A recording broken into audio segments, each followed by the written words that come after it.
kind of mode and then just start rambling about the history of cosplay and why they're better than you, but that's definitely not my style. So honestly, if you guys ever want to raise your hand, ask a question, I ask questions to you, because it's a lot easier for me to be like, well, does anybody have any problems with costumes they're working on right now?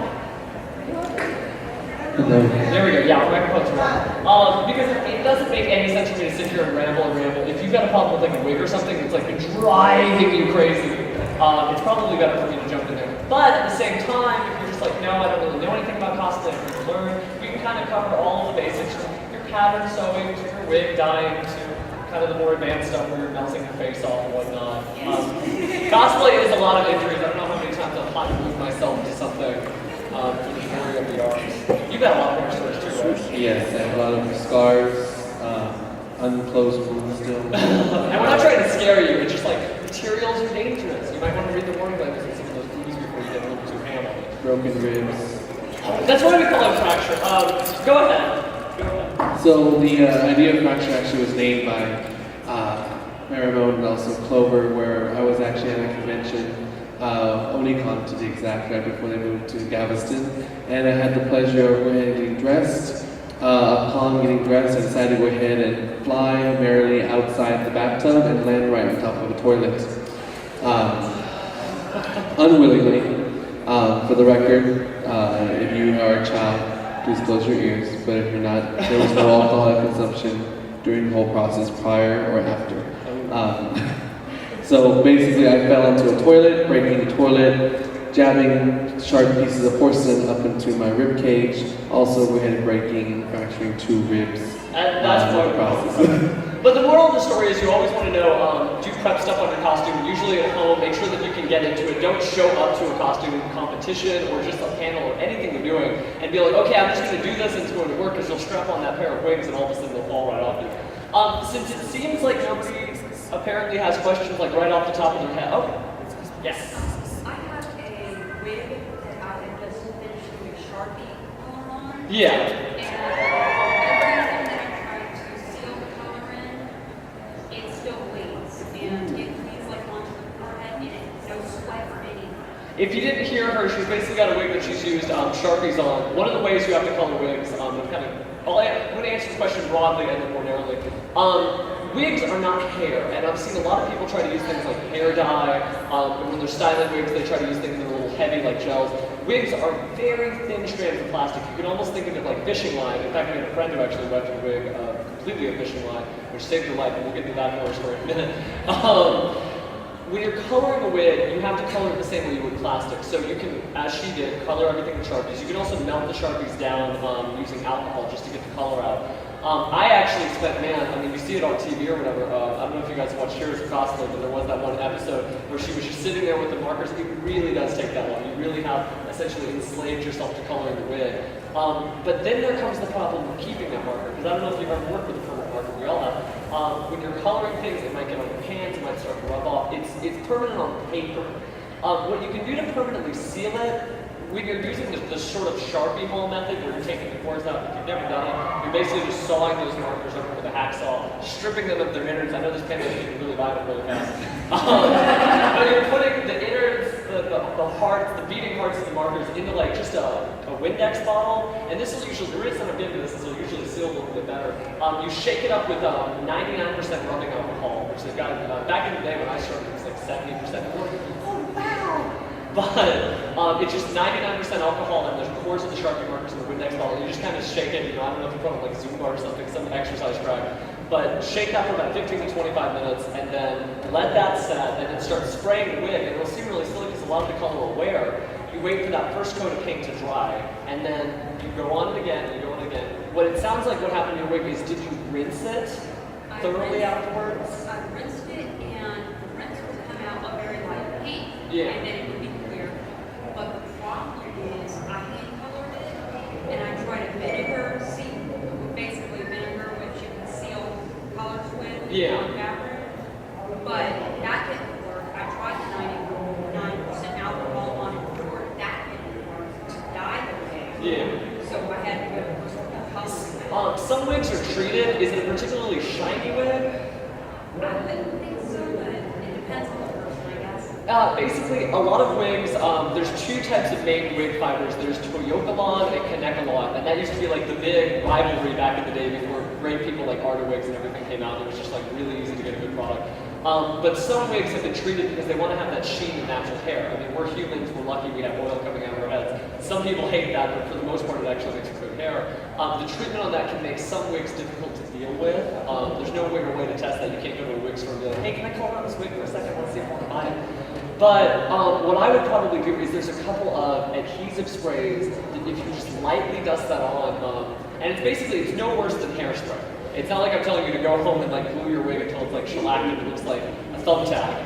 But if you spray things down, it kind of starts to set that coloring so that not so much that it's not going to keep leaking, because it sounds like your wig is having problems and I'd have to like see it to fix it, but it may start sticking to the hairspray, or the hairspray might become like a protective coat. And so that'll at least dumb it down just a little bit. If it's not already styled in a particular way, I don't know if it's like Cloud or Roxas or Goku or something where it's sprayed up, I would try to rinse it one more time and then get it to where you want it to be and then go ahead and spray it, because then you'll at least have basically all of the excess dyes and fibers are going to come off, and then you have one coat of like, because essentially hairspray is just glue. And so that's basically like, you think like a fishing line dipped in a coat of something, at least that color's locked in. And it may only work just that one time. You may like, it may, I know I'm stuttering here, I'm scrambling over myself. It may work just for that first wearing, but at the same time, if you keep wearing it without redoing the process, it may start to leak again. So that is kind of a scary thing. So basically, we're going to do a one-time process. Yeah. It may just be easier later on when you have the money to get one styled that way in that color. I will say it does help, and there are a lot of great companies. It used to be back in the day, if you wanted a wig, I'm kind of a dinosaur when it comes to cosplay. There was a wonderful woman called Katie Bear who used to do all of this stuff, wig dye, everything, pretty much a big portion of the cosplay community. But nowadays, there's a lot of places like Arta Wigs, there are a lot of cosplay boutiques, a lot of places both East and West Coast with really great prices, and it does help to have that natural flavor. The problem is there's characters like, I'm trying to think, Lightning is a good example, where it's this special pink, and like, you have a perfect vision of what it looks like in your head that's different than everybody else's. For that reason, you can use grit dye. I don't know if you must have seen it in like it's in the Clorox detergent aisle, and it'll never dye that wig permanently. Like if you get a white wig and you get the purple red dye, you're not going to get a purple wig. You're not going to be super happy with it. But if you're looking for just that faint, subtle color, I did a U-Bell from Yu-Gi-Oh! GX, and it was like one half of the wig was bright white, and the other half of the wig was like this amethyst purple, where it was kind of like a clear translucent.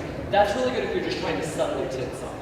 But I will say that it's good to try to find something you can start with, because wigs are like these weird bonsai trees. I mean, besides the fact that it's this mess of plastic and glue and colors, you really have to just trim and work at it. And the other thing is it's going to wilt eventually. You'll have like these perfect spikes for a cloud wig, and then it'll slowly start to break apart. But yeah, I would, it would say work with what you have. There's no reason. I'm not up here to say like, no, there's one material and this is how you have to do it, and please buy from this store. No, you gotta definitely work with whatever you have. If you have a wig store that's nearby, definitely support your local beauty shops, because honestly, they'll work with you too, depending on what you get. So, I realize there's a lot of wig science. Yes. I heard that larger costumes they have some sort of Oh yeah, when you have a larger costume, you cannot have a cooling system. I had a costume that wasn't necessarily larger, but it was Taskmaster. It was layer upon layer upon layer of fabric, and I drowned really in sweat. But you had that Optimus Prime where you had the fans in, right? No. You didn't do the fans? Okay. No, it didn't.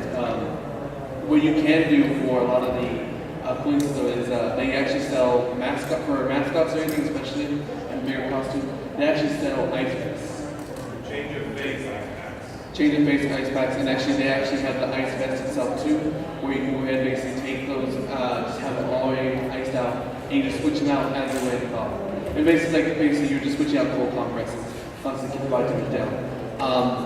For my Stitch costume, when I made the Stitch head, I actually put an actual input and output fan in because there's going to be a lot of heat.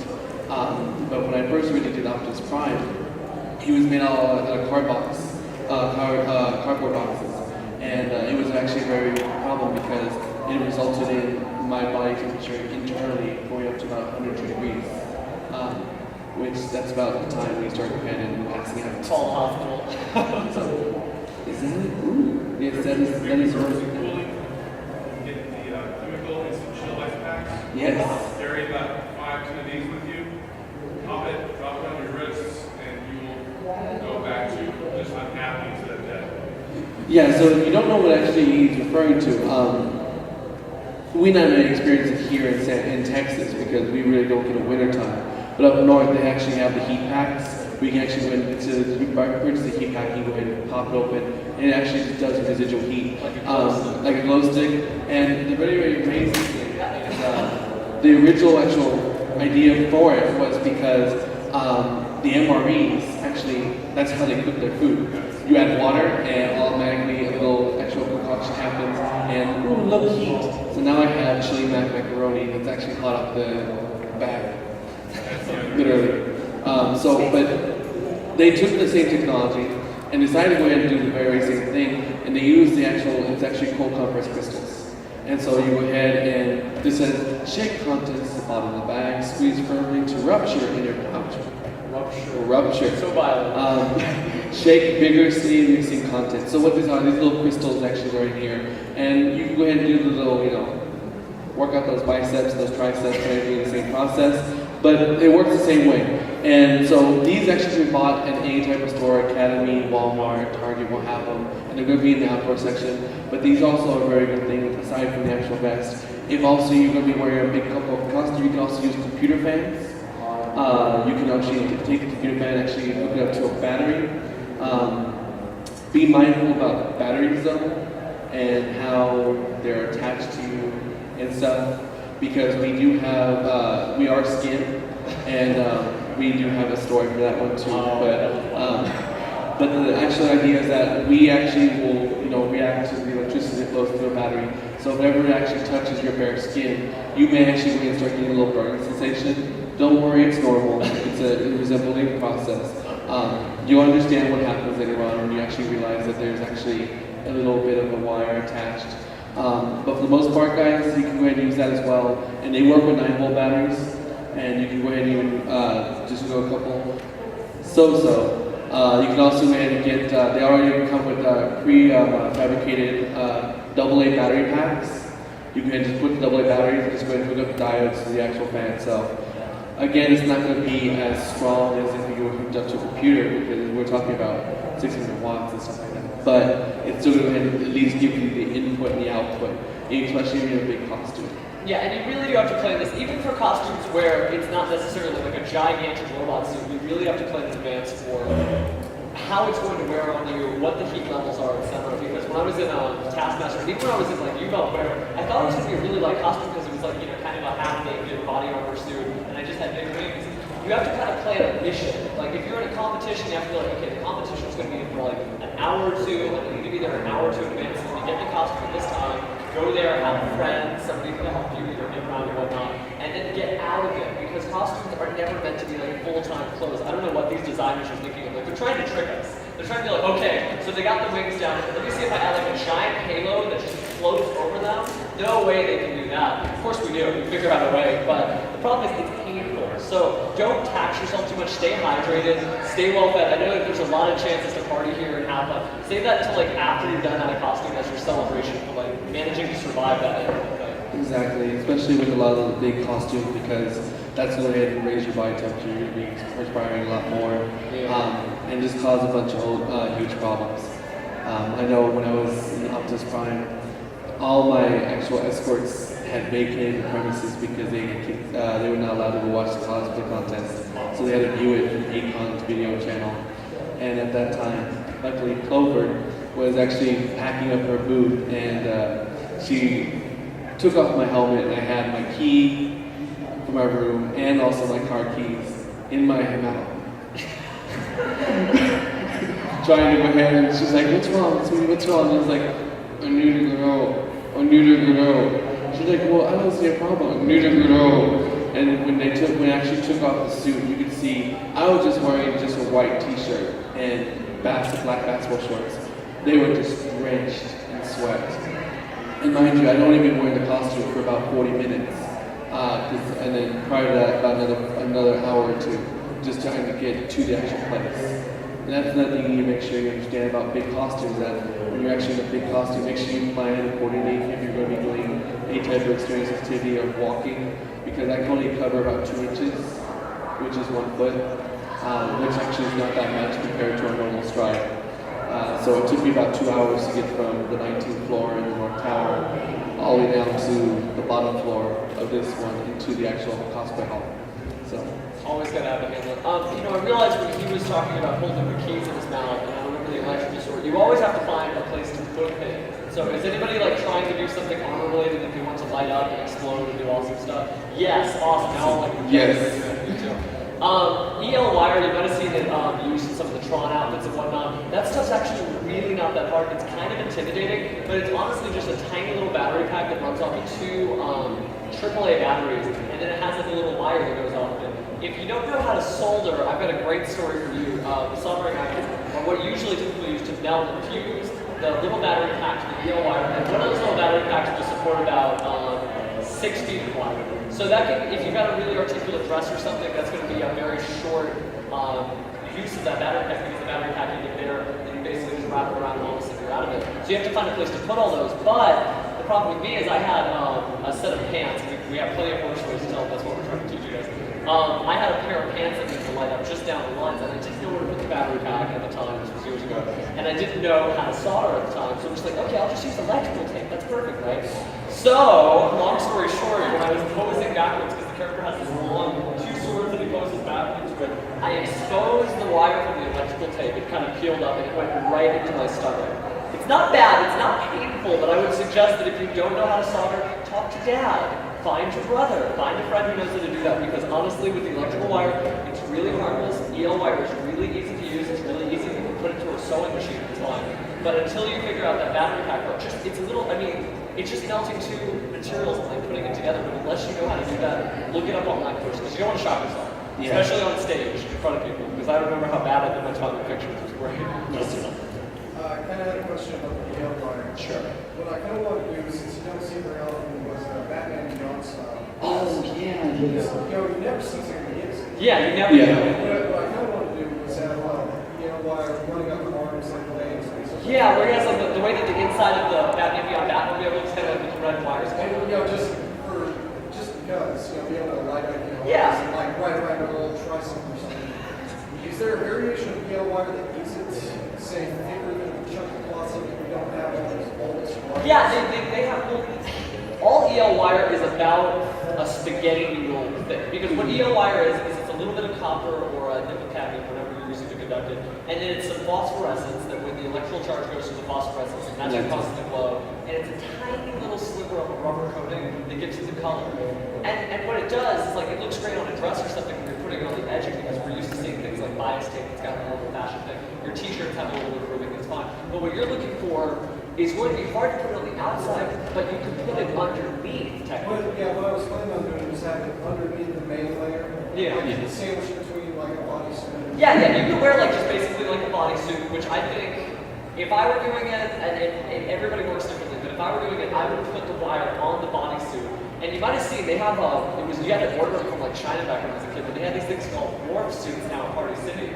Technically, the material is made of spandex. If you make one, with the Batman Beyond ears and everything. If you put that over, spandex is 2-way stretch, so it should be translucent enough that you actually would be able to like see the lines of the wire through that.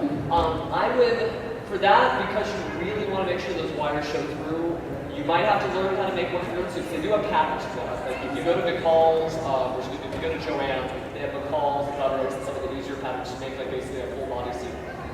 You always want to make sure that with the spandex you're getting is 2-way stretch, and then what I mean by 2-way stretch is you can stretch it this way and you can stretch it that way. Because if it doesn't stretch, you're going to make a suit fits you, form-fitting, and it's going to like cling to you.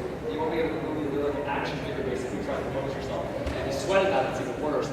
But either go to a fabric store and like once you have like a strip of EL wire that you've got taped to it, basically just try it out there, or go to Party City if you want to, take it easier or not. Check, just say, hey, can you bring this morph suit out? I'd like to see if like the lights will show through.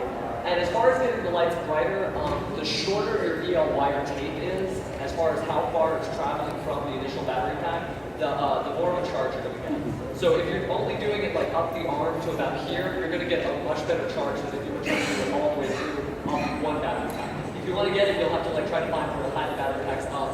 Yeah. If I remember though, Terry McGinnis doesn't have the really cool like Batman style What gloves. I was thinking was have the actual wire in the arm and then have something around it just to make sure that, when it's turned off, you don't see all these holes or any wires showing. Yeah, it should be fine if you put the fabric over because it's really thin. It should, especially if you're using a thicker material for the bodysuit, you may be a little warm under there, but that means that the thick fabric will have it'll be cushioning for the wire. So basically, like it'll be the spandex, it'll be the wire, and that'll be pushing into the fabric. But then I was going to have, say the connections to the battery back. Yeah. They're only about this big, but really not that scary. Because what I was thinking was to like have it run down the arm to the utility belt and have their batteries in the You could do that. The problem is though, you might not get that right wire because it's good for 6 feet, and that doesn't. You're not a giant, type or something, so it should be about 6 feet there or less than. Yes. Yeah, but can't you take it from the battery pack to a regular wire? You could. You could. And then you'd have two places you'd have to solder, but at least you'd have the shorter length of the. Yeah, it would still carry the charge, and you could also probably find one. They probably make packs now with stronger battery packs too, because back in the day, that's all I use. I haven't done EO wire in a while, but it should technically still work. That's why you'll see people if they have a lot of EO wires in their costume. Usually it's a bigger armor thing, and then you have to have those coolant packs because on the inside you essentially have a whole utility belt in them itself on the inside. Yeah. But yeah, running it through a wire is a perfect idea. Actually, I follow through with that. And now we have YouTube, man. Back in the day, almost all cosplay all cosplay tutorials online were like on Angel Fire. I don't know if anybody was on the internet long enough to go to angelfire.com. And it would be like, step 1, buy these materials. It would be like a weird, like, kind of grainy picture of people off a developed camera. And then it'd be like, step 2, do this. And step 3 would be like a perfect bodysuit armor. Now there are a lot of resources. So for some reason you find like a friend and they order with stuff and they don't know, you put your heads together and you can't figure it out, Google it. And I know that sounds really fishy, but like there's so much information out there. Everybody in the cosplay community is so helpful. My goodness. Yeah, I know. Oh Jesus. I'm trying to think of all the other horror stories. Don't hot glue ears onto your wig while it's on your head. That's my honest. Yes. It is, I'll tell you, hot glue is only a quick fix. It will really get you by if you're trying to walk out the door. And it'll last on things if you're doing like really elaborate details. We actually had a friend who made a full mask out of hot glue. But it's true that if you're trying to get like a spike or something to stick off of you, and you want to hot glue adhesive, and you're like, okay, this is good for the rest of my life. No, hot glue is a thin rubbery material that's made essentially just for tacking on things. They do make industrial strength hot glue, and they do make industrial strength hot glue guns. Be careful, these are very warm. Yes. But it's not the worst way to get things on. But hot glue also has a lot of problems that people don't think of. It fuses materials. Like this plastic armor that we're about to show you how to make really cheap, really quickly. That actually can become fused because the heat of the hot glue, well, that heat is meant to melt plastic. And what do you got there? It also, yeah, exactly. You also might fuse fabrics. You didn't want bumps on the costume. Hot glue is a bad choice for that because hot glue makes like those little puckering things. Yeah. So it's really good if you're just trying to get out the door right fast. But if you're trying to make a long-term costume that you really love, like let's say you really love Captain America and you want it to last forever, you probably want to find either a sewing solution or a 2-part epoxy solution. But that's why you don't try to make the costume the day before the convention. Time management is everything. Yeah, and I mean, even hot glue, I've used hot glue for a lot of my costumes, especially when, a lot of the armor ones. Yeah. And unfortunately, I did not know this, but also make sure that you have a really, really nice hot glue gun. Like, I'm not going and saying go buy $60 hot glue gun, but make sure it actually is, legitimate. It's actually going to be hot. Because mine actually had a circuit blown and actually exceeded the actual cap of heat. And so I suffered 3rd-degree burns from making stitch actually. Oh wow. And it was actually very, very interesting because I teach, so I have to write. And so I suffered a 3rd-degree burn from my index finger all the way down to my thumb. So I'm over here writing like this with my fingers and an expo marker. And I can't bend my finger because there's a scab on there. And the scab, every time I bend my finger, it just starts going ahead and breaking and oozing with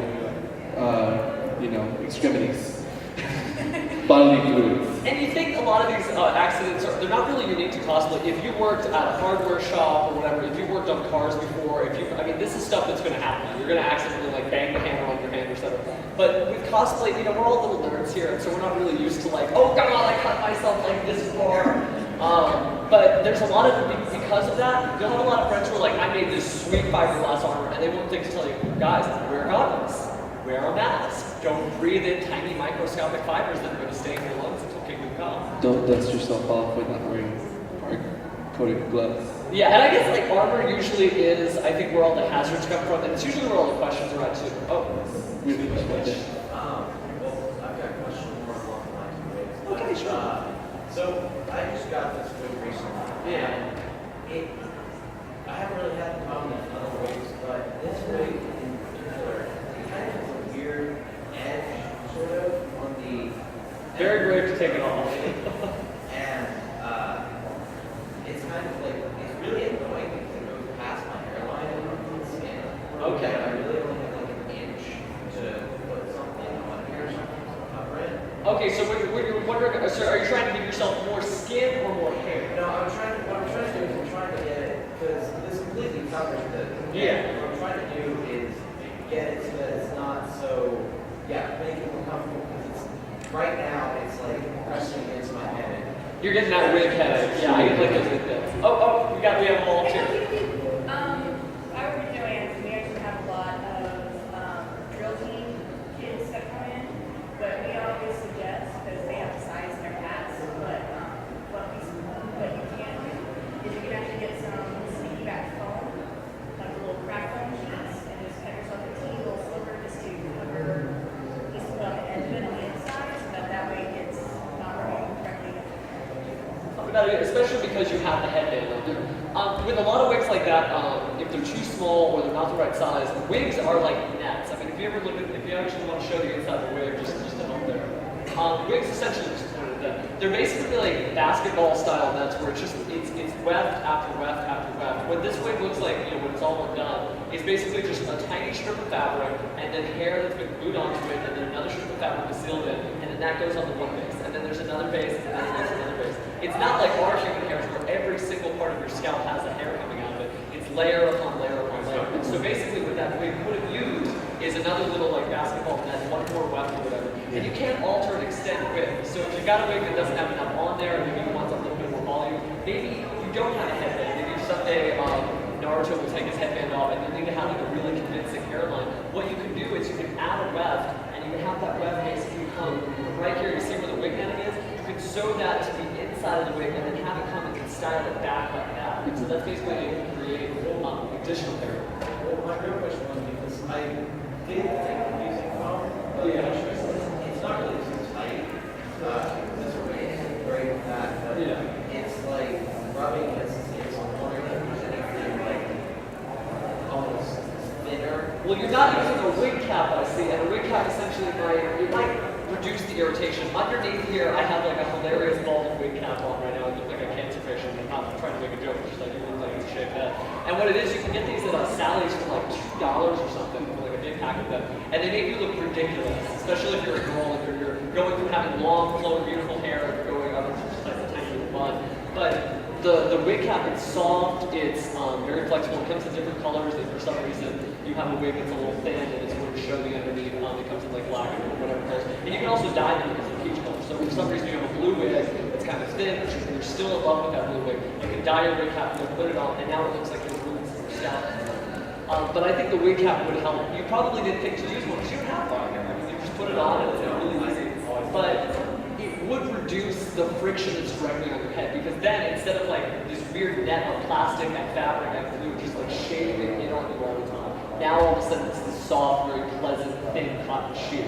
So that might be something good. And wig caps, I mean, if you've got no hair, they're really easy to put on. If you've got a lot of hair, you have to learn what way works for you. We had one person who was in another panel, and her mother braided her hair into something like Princess Leia thing. She had really long hair, but to get it all under there, she had to do that, because one thing, and I hate to make another medical joke, but it almost looks like you have like this bulbous growth coming off of your head. If you pack all of your hair unevenly and you're putting it in, whatever you're doing to get your hair under there, you have to make sure that it's even. You might have to put it up in a bun, you might have to put it like sideways or whatever. But that way, all of a sudden, the wig doesn't have like a weird cone head or something where you've shoved all the hair underneath there.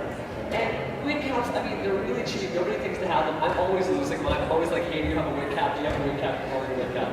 But it helps because you can do things like tuck your sideburns underneath there. And so that way when you get that photo, it's not like you're just like somebody wearing a wig. All of a sudden you kind of melt into that character. That's your natural hair. There's just little tricks like that you wouldn't think of, like putting makeup on your eyebrows. I'm a guy and I wouldn't think of that. I'm just like, oh, I'm wearing blue hair today. does the little trick, yeah, you're giving me the thumbs up because you know what's up. Contacts are another thing, and thank goodness they have dealerships who are just selling these contacts, but I'm pretty sure, I don't know if it's in the state of Texas, but I know in Oklahoma, you have to have a license, like a prescription license to get these contacts. Technically, it's illegal, but we're not going to. Yeah, we're not AnimeFest is not responsible for the content of this panel, so. But do be careful when you're buying contacts, but there are a lot of cheap, affordable contacts that for some reason you don't have prescription on, rather than need a prescription. It's the little details like that that you can take the time to do that do. If you have a simple costume, if you're doing like Sailor Venus in that one episode where she was playing volleyball, and like for you it's just wig, volleyball shorts, and a t-shirt, there's still little things you can do. Oh yeah, there's still little things that you said above and beyond to get that little extra. And that's what, I mean, you don't have to do that for anybody else in the figures, but I mean, if you really love Sailor Venus, if you were practicing in the mirror every day, like, oh, she yo, like if you were ready to punish in the name of the moon, little things. No, I know, big Sailor Moon fan. I'm trying to think of all the other things, because I want to leave you guys here with like knowledge and energy. Oh, yeah. Vacuum forming. Vacuum forming, that's what we've got here actually. So we are going to completely show you. Vacuum forming, you may have seen it on TV. I do love Heroes of Cosplay. It's very dramatic. None of those people are like that in real life. So like, don't think that like cosplayers are like, oh my god, you know, we get stressed out. None of those particular people. I know half of them. They're nice.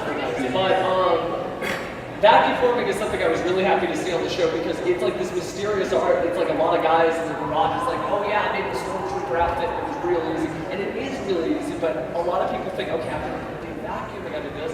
What I've done here is essentially brought my vacuum form kit. It's vacuum forming made easy. If you don't know what it is, if I feel like I'm speaking like Greek or Japanese or whatever, vacuum forming is the process by which you have a vacuum suck down air current, and then you cover that with plastic and you put like an object underneath. If you had to make like a bunch of kunais and you just had one and you want them all look identical, you put the kunai down on your vacuum forming box, which is you have your vacuum.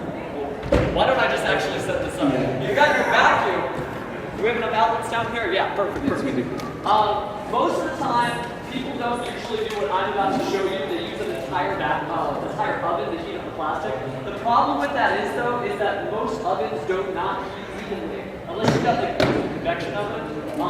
That is for like baked goods. So if you're making a cake, you want to bake it easily. Most ovens, it's like a microwave. You know, you've ever gotten something out of a microwave and you're like, oh, this is very hot. It's burning my hands. And you take a bite into it. Yeah, Hot Pocket, perfect. And it's so cold on the inside, and you were very disappointed. Well, that's why that's why the plastic never heats up evenly on the oven. What I'm doing here is I'm actually going to uniformly heat the plastic. Well, not uniformly. I'm going to heat the plastic bit by bit by bit, and I'll show you that you don't need any gloves, you don't need anything else. That's why I love vacuum forming. It's safe because I mean, there's a lot of great ways to make art. You might have seen people use. We talked about fiberglass earlier. Warbler is another good thing, but Warbler is another kind of expensive product because it's like $80 for a sheet. It's only about as big as your chest.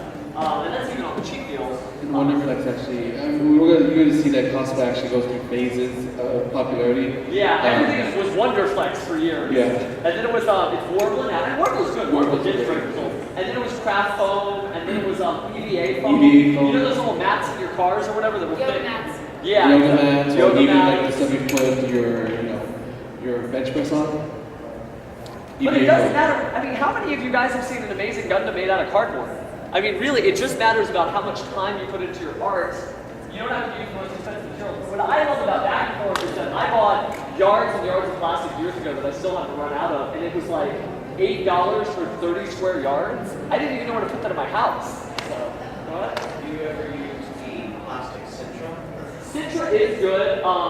Actually, there's a wonderful tutorial online by a girl named Boa Yasha, and Citra's really good too. It's another material though that takes a little bit of experience, so I wouldn't recommend it for somebody who's just like right off the bat. Sorry. But there's, I'm trying to think of the other good one besides it. It's styrene. Styrene is the other good plastic. There's a lot of, Citra is going to give you a nice, really hard result, but it is going to take a while to get used to it.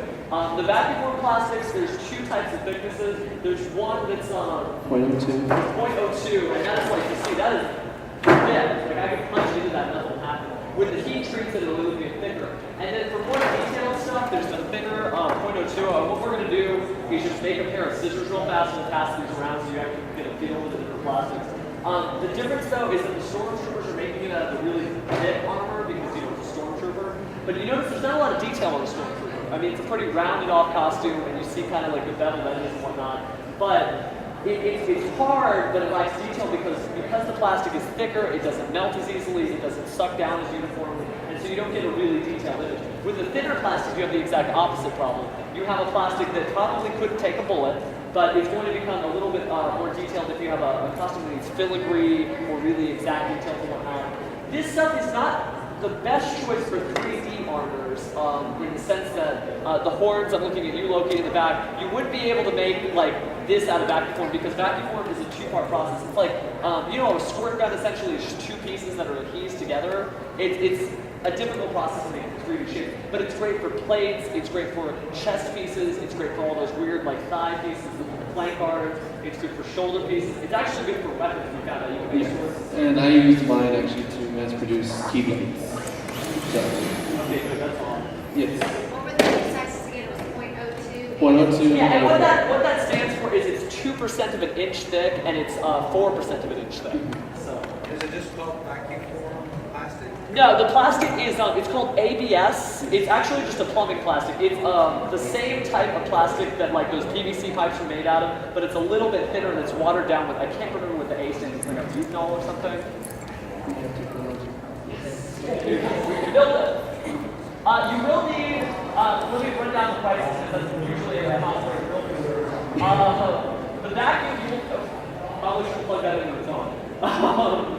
The vacuum needs to be at least 4 or 5 horsepower. This shop vac ran about $100, but you can probably find them cheaper now. And the other thing is, this is a great way to kind of get mom in on the costume. It's like, Mom, I'd like to buy you a vacuum. Or, Mom, can you help me out? I just need a vacuum. Because honestly, this thing can be used right. Oh, go ahead. What if you already have a shop vac? If you've got a shop vac, make sure that it has a high horsepower peak because the problem is you don't want to burn out your vacuum. What's going to happen when I'm hooking this up? It's just a brush collecting dust though. Hey, if it's collecting dust, that's fine. The most important thing though is that you can make the suction on it. What I'm going to be doing, this box is too large for this vacuum. Like, not for all purposes, but it's basically just my portable unit. But what you can do is you can restrict airflow. What I'm going to do, and I'm going to have to explain this all in advance because when the vacuum's on, it's going to be hard for me to talk over it. But basically, I'm going to restrict airflow with a few pieces of paper so that where all the vacuum suction is going to just the point around the pair of scissors. And you guys can go ahead and stand up and come because you're going to want to see it. It looks like magic. I do recommend it because actually it's a lot of fun to see, you know, taking out your anger, aggression on costume. Okay, but yeah, what I'm going to do here is I'm going to make scissors because for some reason I have a character that needs scissors.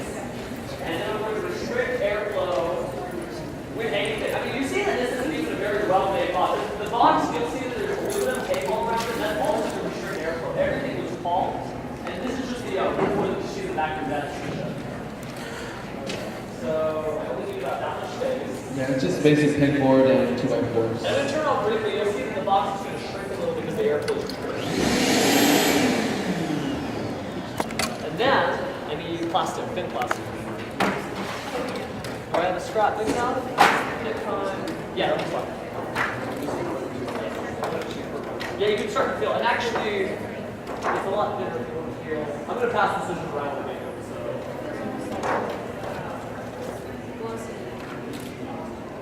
It takes, yeah, it is. It's about as thin as poster. It takes paint really well, as you can see. What kind of paint? Like acrylic or? It's got acrylic. Trilon, the spray paint that they make, is perfect for this because it's Trilon paints. If you get the fuse paint, it's actually plastic in a can, so you're spraying a protective coat rather than just trying to paint something. You can also use like a little. Okay. So now that the airflow is completely restricted, it should shrink. Yeah, there we go. And so then, scissors, and then heat gun. The heat gun is, usually these are the guns that they use for melting paint. Mine goes up to 500 degrees Celsius, and I'd recommend, I've had great results with that. But this is going to be a little bit of a learning process. I had a lot of like mistakes. I had scissors that looked really melty because essentially, if you're not using an oven, if you don't have an expensive convection baking oven at home, you're going to have to learn to basically when it's time to turn it off. So what you're going to see me do is I'm going to basically point the gun, start to get the lines of the scissors, and then draw it out so that I'm not leaving the heat gun on the object for too long. Because if I leave it on too long, it'll melt the plastic too thin, and then the plastic will be pulled apart, there'll be a bubble or a hole in the plastic, and there won't be any airflow. It'll all make sense when you actually see me do it, so I'm going to go ahead. If it goes hot enough, usually, I mean, you see this one's got 300 and 500. You can do it on the 300 Celsius, it just takes a little. So for this, I'm just doing it on 500, and you see no gloves, no goggles, no anything. It's about that. I don't want to use that for myself. So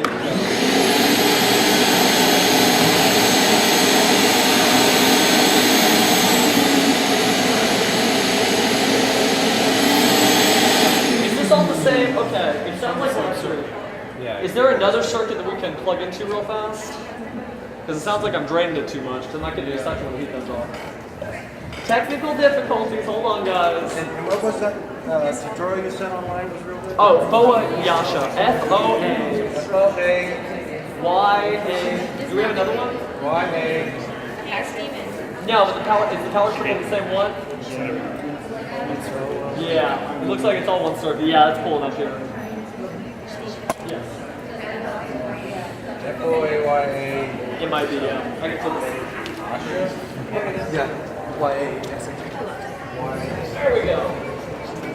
Tutorial.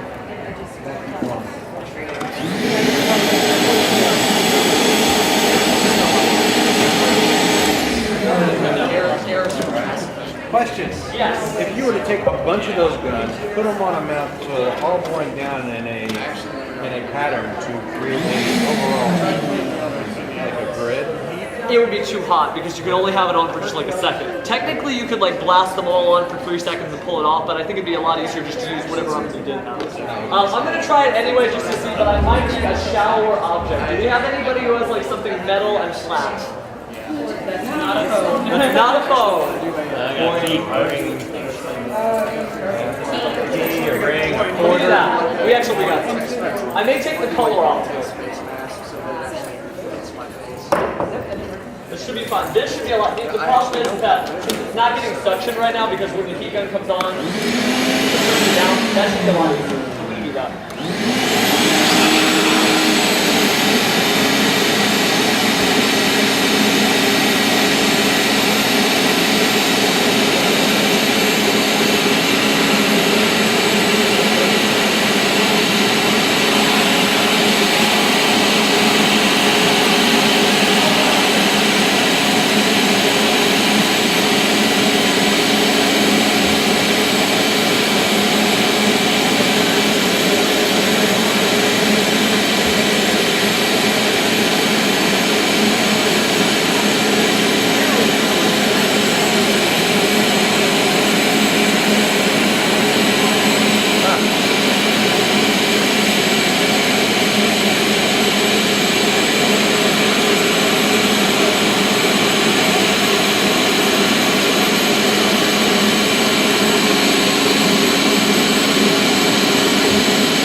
Circuit? Sounds like it. Oh, wow, okay. Well, let's quit while we're ahead then. You can see where I was going with this.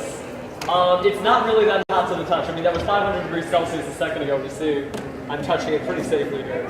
You can actually have that down. But yeah, basically, I mean, you might be wondering what's the practical application of making a lock or the key ring that we made, but you can see that you'll make your shapes, whatever sort of armor. You can actually put craft foams for this machine if for some reason you want to do some sort of scale mail and you want to have like all these individual hard scales for cheap, you don't want to make them all on leather, you can take the one scale and then just go through the machine over and over and over. I will say I have blown a circuit in my own house. That's why when that went off, I'm just like, okay, I didn't break the vacuum, I blew a fuse. But it's mainly because of the high wattage and whatnot, but it cools down, the plastic is super cheap. It's also really great for like group costumes or whatever. Link, I'm looking at you over there, you can make like your bracer out of it actually if you have a craft on one. And then your friends, you can just be like, here man, you're not going to cost me, you can take this anyway. So how much was the heat? The heat gun was like 25 bucks. This is not an expensive part. The main expense is going to be the vacuum. The materials, honestly, this is just one 2x4 that was really long, cut into pieces, and basically, you know, I made a little rectangular square prism here. And then the pegboard, I mean, honestly, this was a lot of wood scrap that I had around my shop. The aluminum tape is necessary, the caulking is necessary because you're just trying to restrict airflow as much as possible. You might have seen that part of the plastic, I heated it unevenly and so there was a little pinch there. I got close enough that I could just plug that up. As long as the airflow is restricted in such a way that, is this thing back on? No, we're gonna have to go apologize for the next panel because we're gonna need some help. But long story short, as long as you're seeing that the wood's kind of starting to cave in the suction, you do need to have wood that's flexible enough, that's why you need like the pegboard or whatever, so that it can cave in. Yeah. Because it does have to have that, it has to be strong enough to withstand the suction, because this is peak 5 horsepower. But other than that, I mean, the materials are really safe. You can get pretty much everything at Home Depot. And if Home Depot doesn't have the plastic, you can get that from pretty much any plumbing supply shop. They might look at you funny because your order's going to seem really small. You might have thought, I'm like, oh, I want 30 yards, that sounds like a lot. 30 square yards of this plastic is like an infinitesimally small order. Like for them to even talk to you, it might, you know, you might have to get their attention or whatever. But I think for when I bought it was actually I put about 25 bucks. Yeah. And it's still lasts. And you never get rid of that. No. And then the great thing is you can reuse it if it's a mistake, if it's not that bad, you can go ahead and reheat the actual plastic and reuse it again. Here, take a look at that too for you guys passing through. 30 yards, That's the like thicker one, 25. so you can see how much different. It does take a lot longer, but that's the stuff that like you can basically. I made a Super Nintendo controller case, and I could jump on it and it would pop right back to the ship because of how thick it is. So, and it still melts, you just need a nice hot heat gun. Yeah. The way you do it with the oven, in case you are wondering if you want to brave it, you make a little frame just out of wood that's a square, and you put the plastic and you staple it down with a staple gun, and you basically just heat it all in the oven like that, take it out, and immediately just push play, and then just turn the suction on, and it should all go at once. And get a friend to help you. Yeah, you definitely. And so you'll have to go ahead also when you make the frame, make sure you take the wire racks out, because I've done that before. My mom got mad at me. Yeah. So take the wire racks out, and you need to make sure just to see how it's actually drooping. There's actually a point of no return, and once you hit that point of no return, I think it's just going to just loop down. Yeah, that's the thing. It starts to sink and sink and sink. That's why I'm saying it'll take you a little bit of practice to get used to the plastic, but you get really good results. I mean, I can glue that on and just start my utility belt eventually. So. Yeah. For the oven, what would you say is a good temperature for something? Well, this was 500 Celsius. With the oven, it's 500 Celsius, so I can get it done immediately. But with the oven, you can really just put it on like 400 degrees and it should wait. And it might be, I mean, you'll start to see it. You'll basically, at first, it'll be like this nice thick sheet of plastic, and then all of a sudden you'll start to see it get a little glossy and just start to droop. And when it's just barely drooping, then it's time to grab that. Make sure your vacuum form is really close to the oven, so maybe like your box, for instance, is just right next to the oven. And you just pull it out, put it over the option or the object, and turn it on. And I'll tell you, it looks amazing when you do it the oven way. Like this is a nice routine, methodical way. I've made very detailed objects out of it, but it takes a little bit of time. When you're doing that, it's instant. Yeah. And like if you have like a mask, or like let's say you have a perfect plaster mold of yourself, people like to do that for like armors and whatnot. You can make a perfect mask of yourself and just put that on and just suck down immediately. So that's why I love this, because after the initial investment, you don't have to buy any more materials. If you're doing Warbler or whatever, you're constantly buying new sheets of Warbler, or you're constantly buying new sheets of EVA foam. And at like 80 bucks for a piece that's that big, you're not going to use, you know, you're not going to get that much out of it. But with 80 bucks invested here, or a little bit more, you're going to have basically infinite costumes as long as you learn to work with them. And I've used it for jewelry, accessories, I've used it for, I made weapons. Yeah, the way you do a weapon is you can just draw the shape of the blade on cardboard, and then vacuum form both sides of it, and then cut through both sides of it there, and you just fuse the edges with a little bit of either rubber cement or anything really, and then basically you have like a perfect normal blade that'll pass right through constantly. It's still cardboard, but it's got that nice sheen plastic finish. It'll take whatever paint you want to put on it. And the great thing about it is, yeah, of course you would sand it. yeah. And this is a smaller one. You can actually make them bigger. Mine's actually a 2x3, and I use mine I make keyblades. And And so I just use PVC pipe. I do it twice, one from the top one from the bottom one. Put that PVC right in the middle, give it a little sturdy, and use hot glue to paint it and do it. And it'll work perfectly fine. And you just made a keyblade for under $20. And you can get a lot of depth. I would say you're going to need to use an oven if you're looking to make a really deep object. If you're making like the reason why the stormtroopers always use the oven is one, they're not looking for that much detail, and two, they're looking for the really depth. They're trying to do half the stormtrooper helmet, like just the front half and then the back half. As far as getting the two pieces together, remember it is plastic. Plastic's not porous, so hot glue shouldn't work, but hot glue is hot enough to fuse it together. So if you're doing it, like if you're trying to hot glue the surface of something, you have to watch out because, for instance, if I hot glue right here and press down, you have a little bulge popping through. Because you see, even just with my fingernail, you can start to pop through. So the thinner plastic is very delicate. The thicker plastic is a lot heavier, but I would still look for alternative means like, I'm thinking Gorilla Glue is probably a good option. That's just available for like $8. Shoe glue, oh Yes. yeah.